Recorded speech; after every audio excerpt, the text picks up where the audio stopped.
Good morning, everyone. I'm Bill Jenkins, and this is the Daily Devotion from the office here at His Grace Ministry. This week, we are going to be looking at the possibility of becoming more like Christ.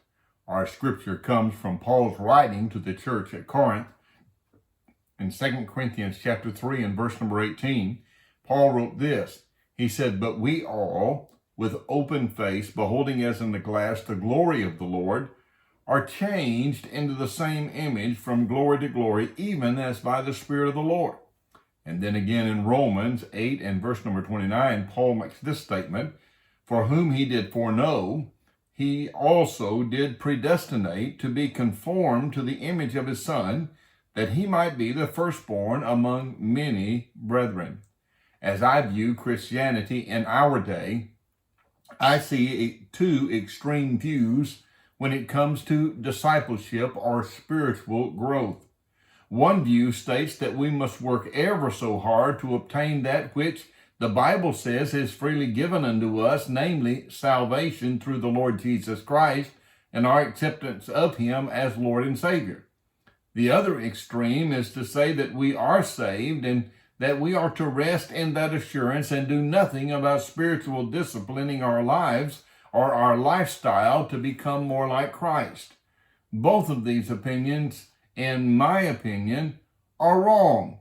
Ephesians chapter 2, verses 8 through 10, the Bible says, "For by grace are you saved through faith, that not of yourselves is the gift of God, not of works, lest any man should boast. For we are His workmanship, created in Christ Jesus unto good works that He hath before ordained that we should walk in them." So our aim this week is to bring to light the need of becoming more like Christ as we yield ourselves to the leadership of the Holy Spirit, John chapter 16, where the Bible promises us the Holy Spirit will guide us into all truth. Literally, we are to discipline ourselves for the purpose of godliness. As an athlete trains and prepares himself for the event, as a bride prepares herself for a wedding day, we are to be preparing ourselves for the day when we will stand before the Lord Jesus Christ. Throughout the New Testament, Paul and others use this analogy. Perhaps nowhere is it seen any clearer than in 2 Corinthians chapter number 5, where Paul writes this, verse number 9, "Wherefore we labor. Why do we do what we do? Whether present or absent, we may be accepted of Him. For we must all appear before the judgment seat of Christ, that everyone may receive the things done in his body according to he hath done, whether it be good or bad." So we began this week of devotions dealing with spiritual discipline by asking, well, what is spiritual discipline? Our key text has stated it is being conformed to the image of Jesus Christ, 2 Corinthians 3:18. Becoming less of who we are and becoming more like Christ, fashioned by the Holy Spirit. This is our goal, not to be like someone else. Although there are those who have lived for Christ and now do live for Christ that I want to admire. The goal of my life and the goal of your life is not to be like them, but rather it ought to be becoming less of who we are and becoming more like Christ and the example He gave us when He was here upon this earth in the flesh. It has been my experience that God has used three special tools in my life to help shape me into the image that might resemble Christ, understanding that I'm not a finished work yet. He's still working on me, the old song says, and He is. There's an unfinished part. I'm not what I want to be. I'm not what I ought to be, but thank God I'm not what I used to be, and one day He will conform me into His image.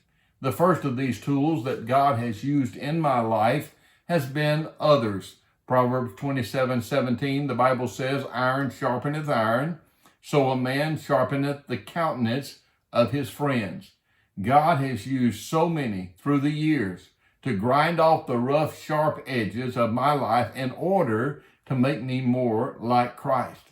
He's used my parents, my teachers through the years, my wife, and my children. They have all done their part. my bosses, my enemies, my co-workers, and even my friends have all had a part in shaping the life that you see before you today. Some were mentors, others were church members, some were contemporaries, some were preachers that spoke to me at conferences through the radio and the many CDs and cassettes that I have bought through the years. Others played a big part in conforming my life into the image of the Lord Jesus Christ. And hopefully, I have had a part in helping someone else be conformed into that image. And I pray you too have been a part in helping someone else be conformed into the image of the Lord Jesus. Now, the second tool that I would hurriedly mention this morning is the tool of circumstances. And we sometimes find this hard to accept. I know that God has my way and my day planned even before I get to it. I also believe that He arranges circumstances in my life to help me to be more like Christ. Is that not the meaning of Ephesians 2:10? For we are His workmanship, created in Christ Jesus unto good works, that He hath before ordained that we should walk in them. And is it not also true for Romans chapter 8 and verse 28, where the Word of God says, for we know that all things work together for the good of them that love the Lord and are called according to His purpose?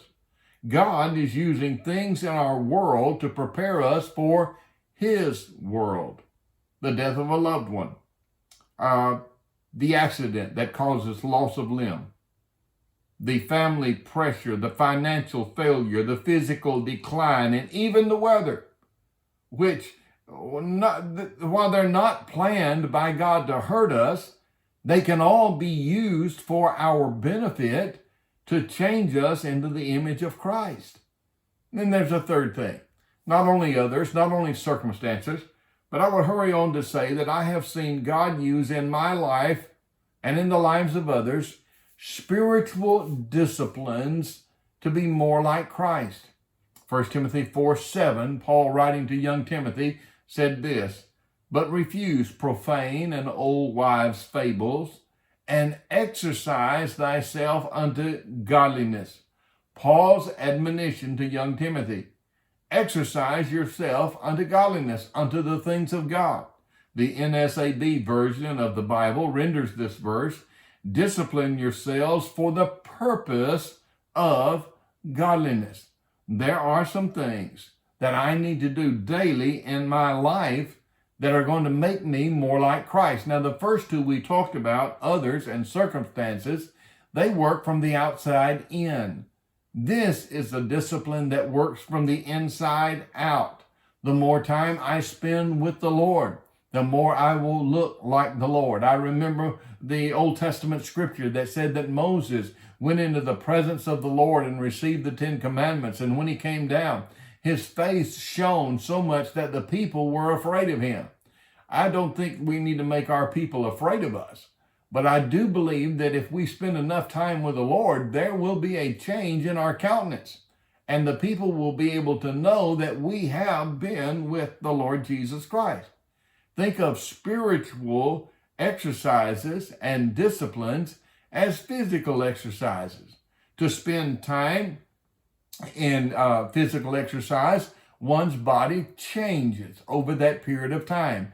They become more like the image that they want to be in body sculpting or whatever it might be. In spiritual exercises, spiritual discipline, we become more like the image that we desire to be, which is the Lord Jesus Christ.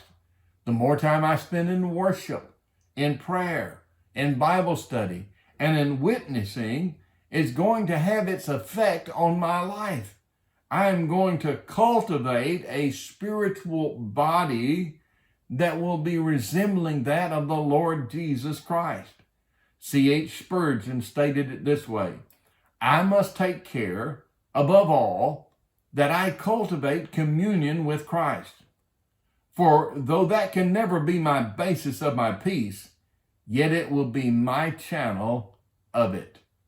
Peace with God comes from spending time with God. Well, dear friend, our time is gone this morning. I hope you'll join me every day this week as we look into this great thought of spiritual discipline and how it changes us into the image of the Lord Jesus Christ. And until tomorrow, may the Lord bless and keep you is my prayer.